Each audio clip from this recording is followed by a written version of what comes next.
The galaxy was vast, filled with countless civilizations that had risen and fallen over time. Some worlds had been thriving for millions of years, building empires that stretched across thousands of star systems. Others had burned out in wars, their names erased from memory. And in this wide, endless ocean of stars there was Earth, a young planet, a small world tucked away in an unremarkable corner of space. To many alien councils, Earth was a joke. They laughed when they spoke about humans, often calling them reckless and unwise. The humans were still noisy, still emotional, still learning how to balance power and responsibility. In meetings between great civilizations, Earth was rarely spoken of seriously. And if it was, the conversation was usually followed by mocking smiles. They fight among themselves, more than they prepare for the galaxy, one alien voice said in a council meeting light years away. They barely understand their own oceans, yet they dream of walking the stars, another laughed. And so Earth became a source of amusement, the kind of story older empires told to their youth, a warning about what happens when a civilization grows too fast without wisdom. But what the galaxy did not know was that humanity had been listening. Not just listening to signals, but observing carefully, watching how older civilizations operated, how they built fleets, how they fought, how they failed. The laughter and mockery did not break the humans. It only pushed them to stay silent and work harder. On the surface of Earth, life seemed ordinary. People went to work, raised families, dreamed of the future. Rockets left the atmosphere now and then, and the world looked like it was still crawling into space step by step. But beyond what was visible far away in the quiet corners of the solar system, something else was happening. Hidden research stations floated near asteroids, disguised as lifeless rocks. Silent orbital platforms were positioned in places no one bothered to scan. In the shadows of gas giants, massive ships slept in silence, waiting. Humanity was building, not to impress the galaxy, not to show off, but because they knew the day would come when silence would no longer protect them. It had always been this way for humans. They were underestimated in their own history. Once they were tribes who hunted with sticks and stones, and yet, step by step, they built cities, machines, and dreams that reached beyond the sky. Again and again, stronger forces had mocked them, underestimated them, and again, humans had found ways to rise higher than expected. In the galactic order, humans seemed small, but they carried a fire that was hard to measure. That fire came from something simple: survival. Earth was not an easy planet to live on. Storms, earthquakes, disease, wars, and famine had shaped humanity into a species that adapted, learned, and endured, and that endurance was now shaping their role in the galaxy. Still, from the outside, no one believed it. The councils called them fragile. They said Earth's people were too divided, too emotional, too unpredictable to matter.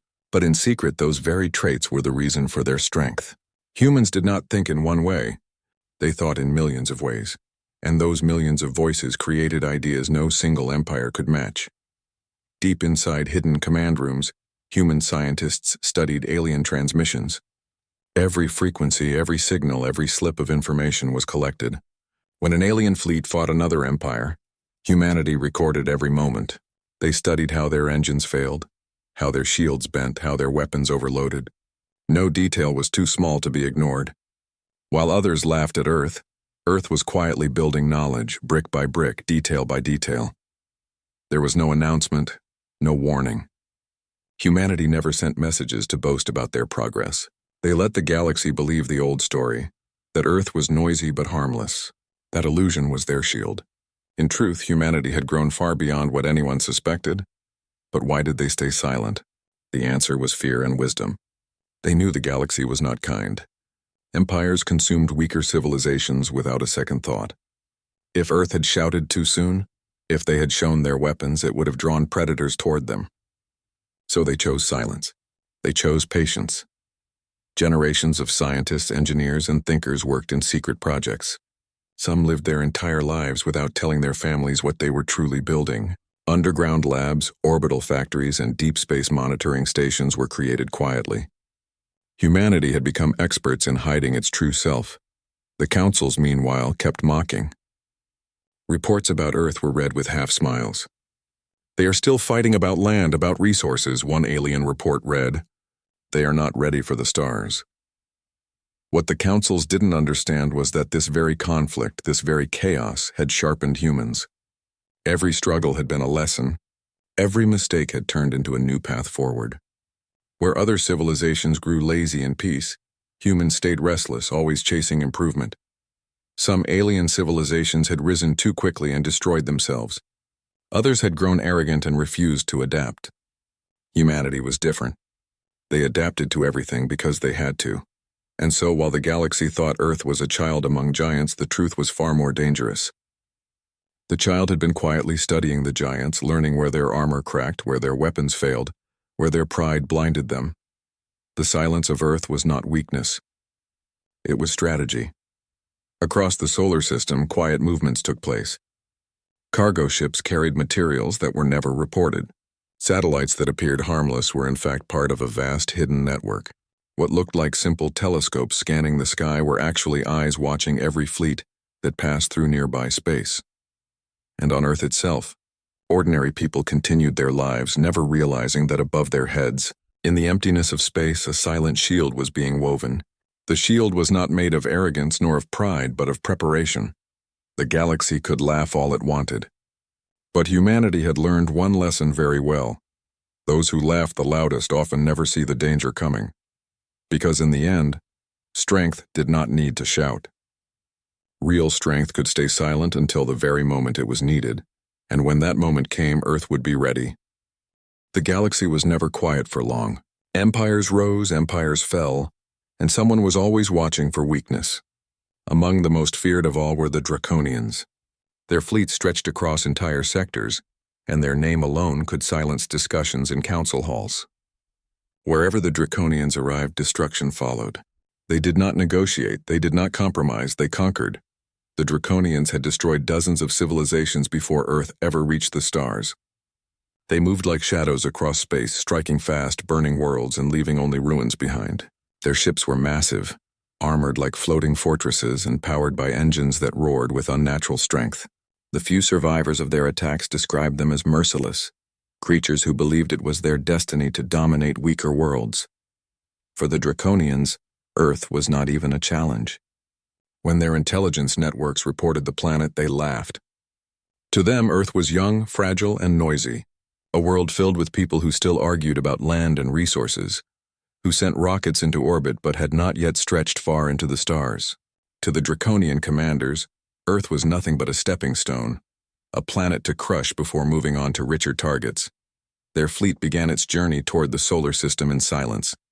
Dozens of ships, each the size of floating cities, glided through the dark void. Their hulls shimmered with a metallic scale-like surface reflecting the cold starlight.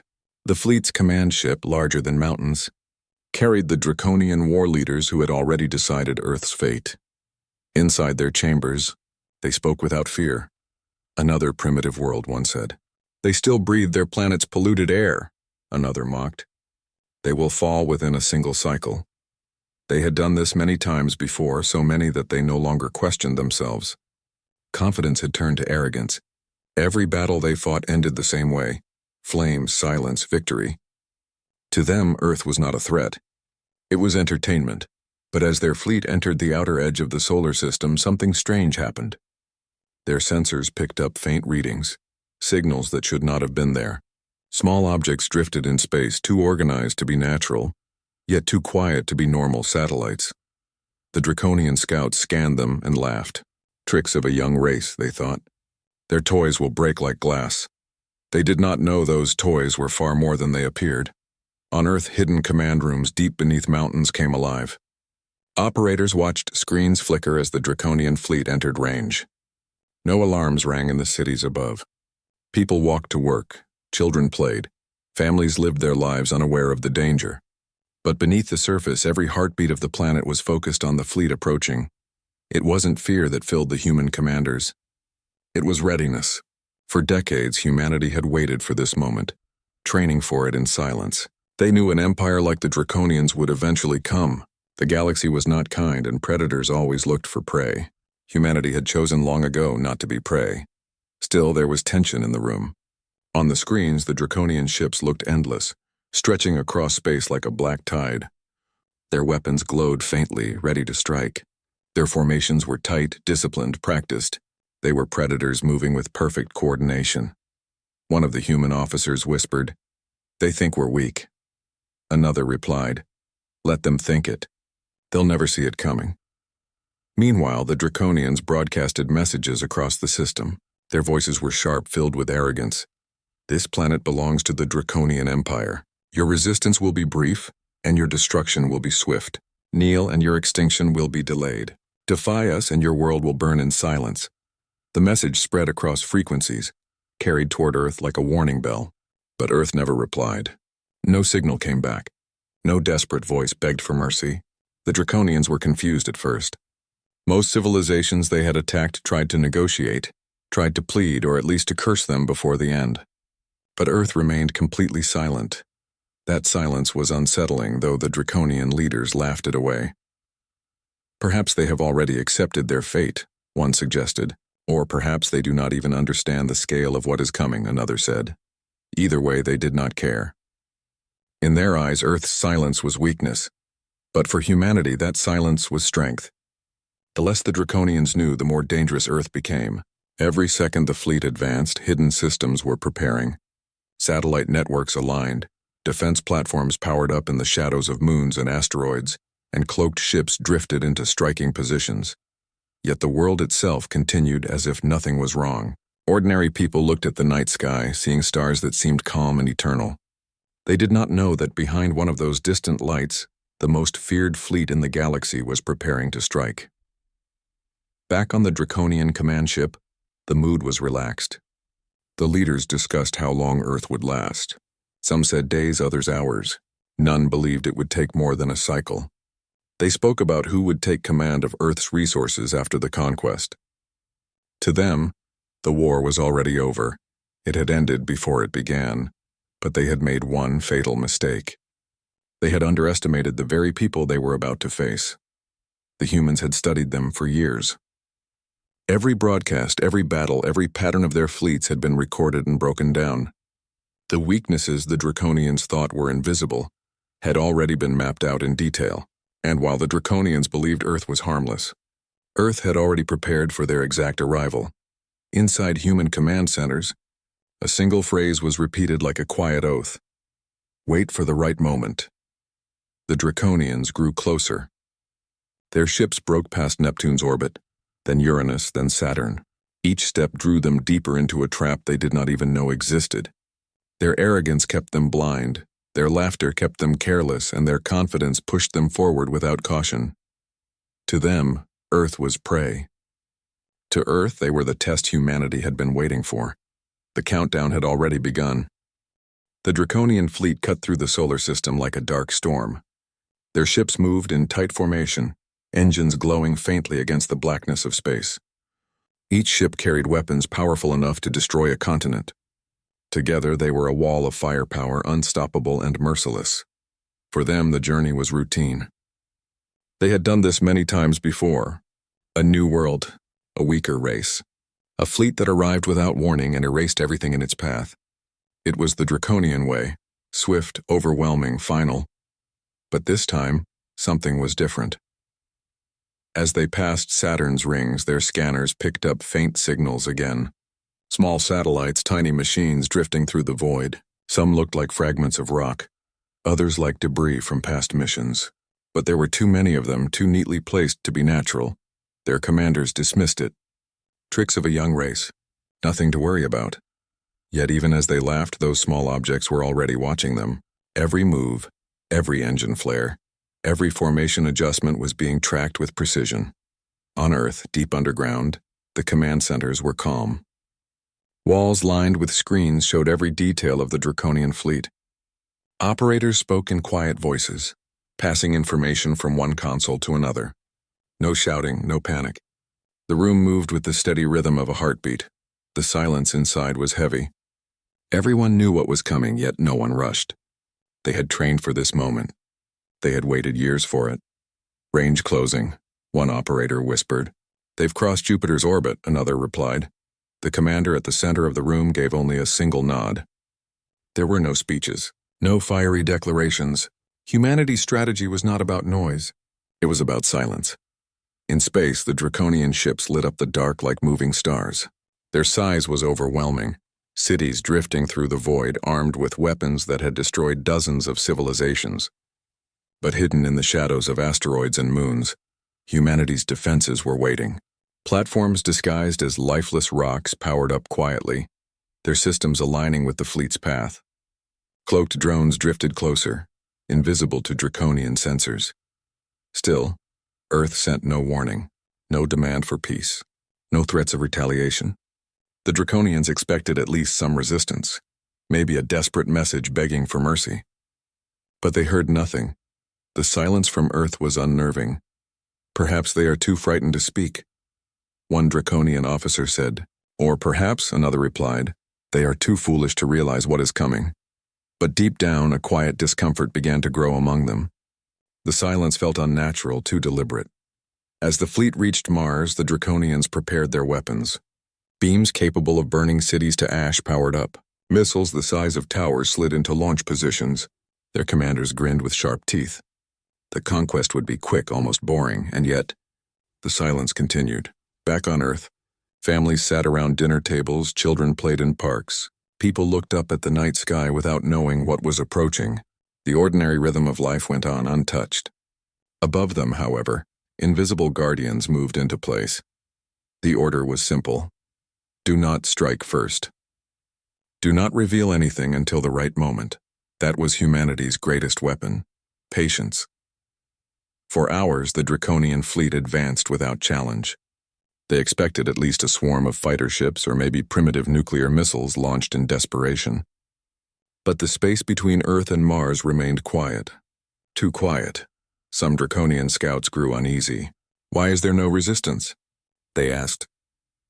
Because they have none, their commander snapped back. They are weak.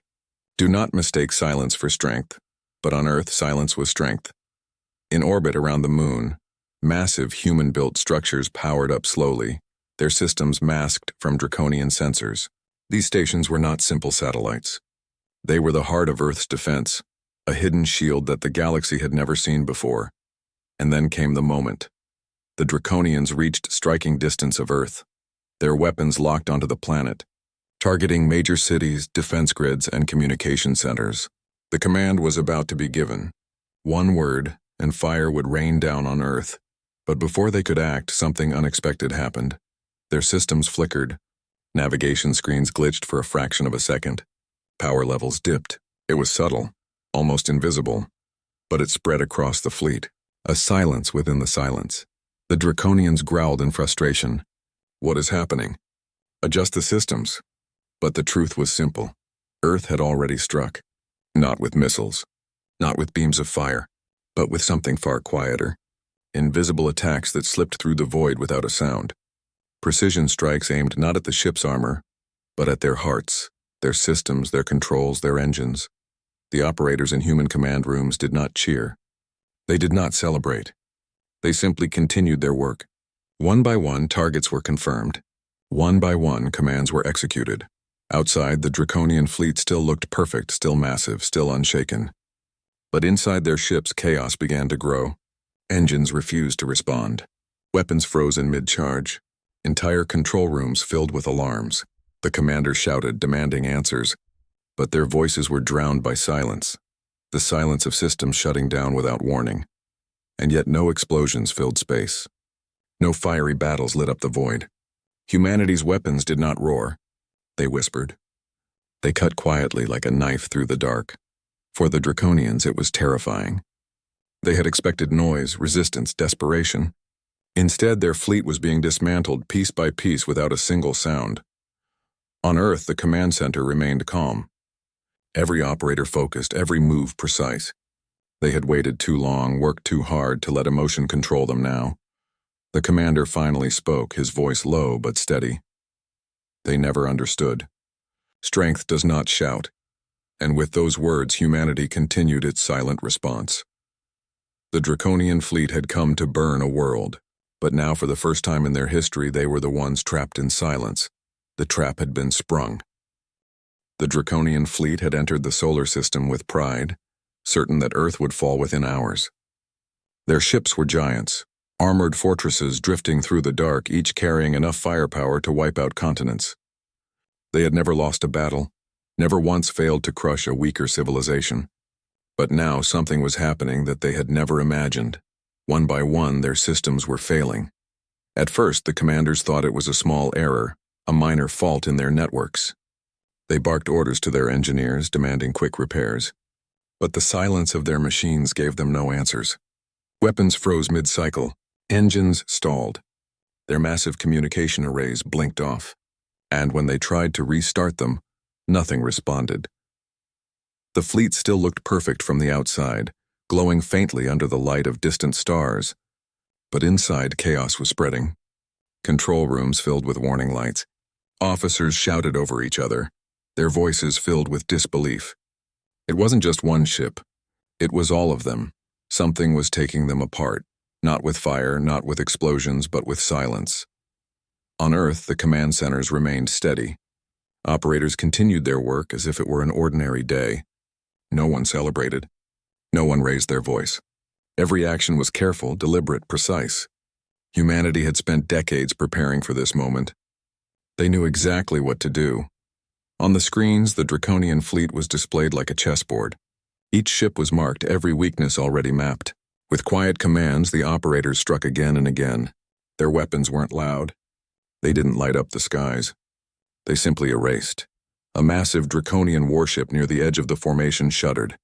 Its lights dimmed, its engines flickered, and then without a sound, the ship was gone. No explosion, no debris, no flare of energy. It was as if the giant had been swallowed by the void. The Draconian officers froze. What happened? Where is the ship?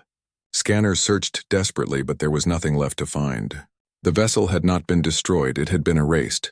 Moments later, another ship vanished. Then another. The fleet began to panic. The commanders shouted at each other, demanding answers, but their voices cracked with fear. For the first time in their history, they were not the hunters. They were the prey. From Earth, it looked like stars winking out one by one. Huge warships that had crossed galaxies with pride were vanishing in silence, leaving behind nothing but empty space. The galaxy had never seen anything like it.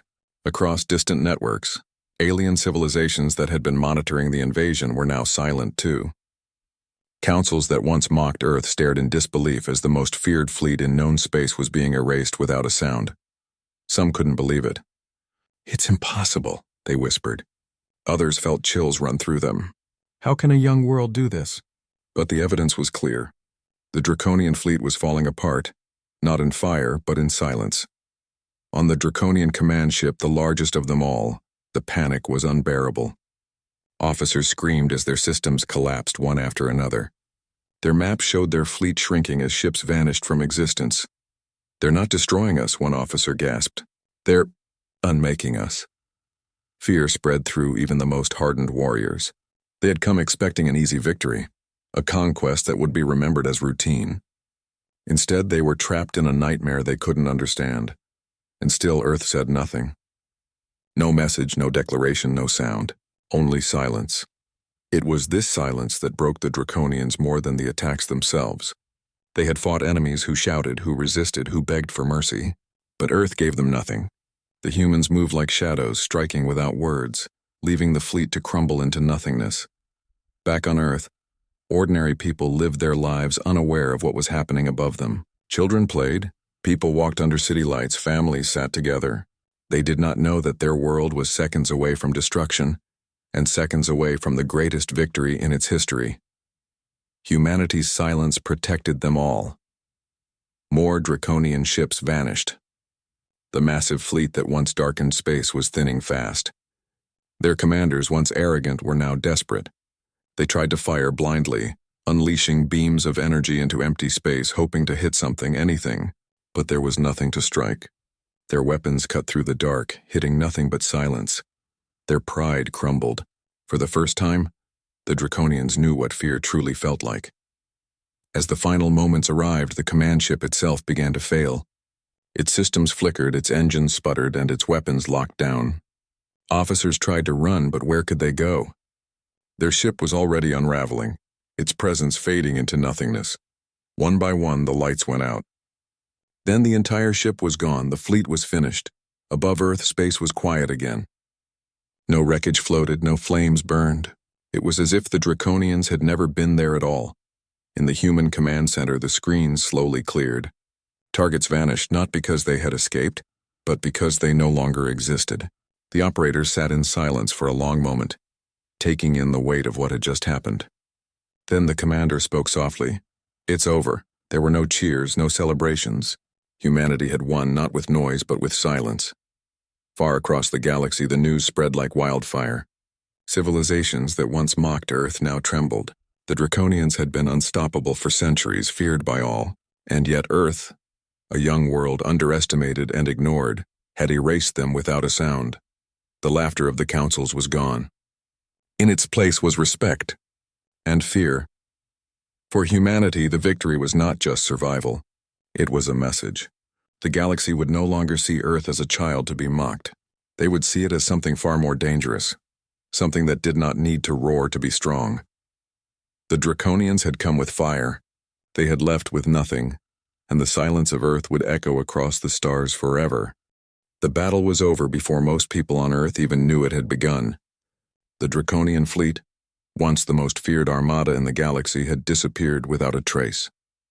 Not a single fireball lit the sky, not a single piece of wreckage floated down. They had come with arrogance and threats, and they had been erased in silence. On Earth, life continued as if nothing had happened.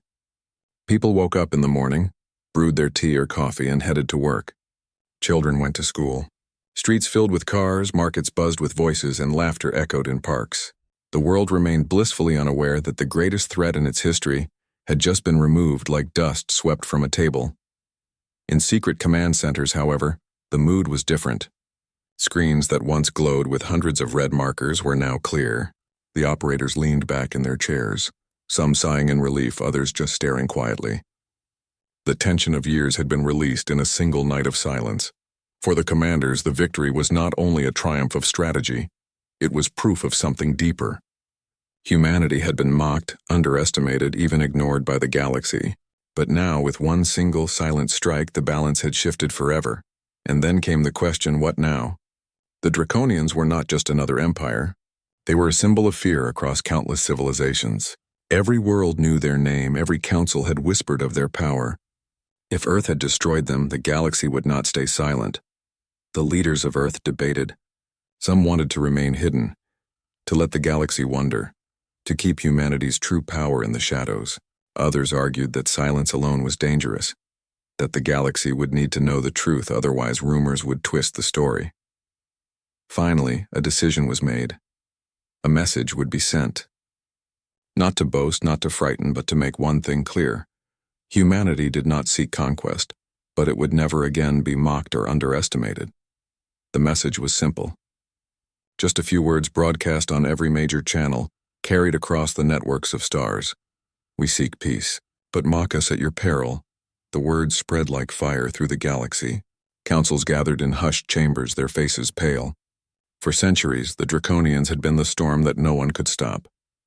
Entire empires had fallen before them, and now Earth, a young world barely noticed until now, had ended them without a sound. Some did not believe it at first. They thought it was a trick, a lie. But the silence of the Draconians was proof enough. Their fleets did not return. Their signals vanished. Their empire, once stretching across the stars, was gone overnight. Fear gripped many worlds, but respect followed quickly after. If Earth could erase the Draconians, then perhaps Earth was not to be feared, but to be listened to. Some empires even reached out quietly, sending messages of cautious friendship. Still, not everyone was comforted. To some, humanity's silence was more terrifying than the Draconian roar, because silence meant control. Silence meant precision. Silence meant power that did not need to prove itself. Back on Earth, leaders addressed their people carefully. Most citizens never knew the full truth. They were told of a threat that had been neutralized, but not the scale of what had happened. Humanity's victory was too great, too heavy to be carried by ordinary lives. The world needed stability, not fear of cosmic predators. So people continued their lives, unaware that their planet's name was now spoken with both awe and caution in distant council halls. Yet, for those who did know, the victory carried a weight of responsibility. Humanity had stepped into the spotlight of the galaxy. They could no longer pretend to be invisible. The silence that had protected them for so long was broken, replaced by a message that echoed everywhere. In hidden chambers, human scientists and commanders gathered once more. They knew this was not the end. The galaxy was vast, and not all would welcome Earth's rise. Some would envy, others would fear, and some might even seek revenge. The destruction of the Draconians was only the first chapter in a longer story, but this time humanity would not be mocked. Somewhere far away, an alien child asked their teacher, "Is it true? Did Earth destroy the Draconians?" The teacher paused, unsure how to answer. Then they nodded. Yes, and they did it without a sound. That story spread from world to world, becoming legend. The tale of the quiet planet that no one respected, the world that everyone mocked, until the day it silenced the loudest empire in the galaxy. And so, Earth's place changed forever, not because they conquered, not because they demanded fear, but because they showed the galaxy that strength does not need to shout. The Draconians had vanished into nothingness, and in their absence the galaxy stared at Earth with new eyes. Some saw hope. Some saw danger. All saw power, and Earth remained silent still, not out of weakness, but out of choice. Because true strength, the kind that lasts, does not roar in anger, it whispers, it waits, it moves only when it must, and when it moves, the galaxy listens.